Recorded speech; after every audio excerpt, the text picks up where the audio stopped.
నెల్లూరు జిల్లాలో rowdy sheeter Srikanth కు payroll రావడం సంచలనంగా మారింది. ఇద్దరు ఎస్పీలు నిరాకరించినా ఓ ఎస్పీ చొరవతో వ్యక్తి హత్య కేసులో జైలులో జీవిత ఖైదుగా ఉన్న రౌడీ షీటర్ శ్రీకాంత్ కు పేరోల్ రావడం, ఆ తర్వాత ఆయన పలువురిని కలవడంపై అనుమానాలు, విమర్శలు వెలువెత్తాయి.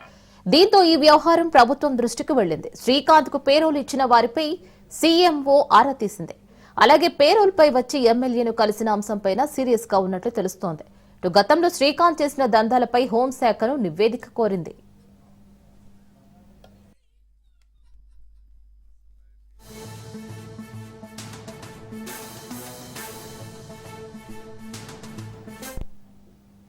ఈ నేపథ్యంలో అరుణ అనే మహిళ పేరు తెరపైకి వచ్చింది. శ్రీకాంత్ కు అరుణ ప్రియురాలని, నెల్లూరు జిల్లాలో ఆమె లేడీ డాన్ అనే విషయాలు బయటకు వచ్చాయి. నెల్లూరు జిల్లాతో పాటు ప్రకాశం, చిత్తూరు జిల్లాలో శ్రీకాంత్, అరుణ దందాలు, సెటిల్మెంట్లు చేస్తారని యువ రాజకీయ నేతలతోనూ ఆమె టచ్లో ఉన్నారు అనే విషయాలు సైతం వెలుగులోకి వచ్చాయి. దీంతో ఈ ఘటనపై రాష్ట్ర ప్రభుత్వం సీరియస్ అయింది. పూర్తి నివేదిక ఇవ్వాలని హోంశాఖను ఆదేశించింది.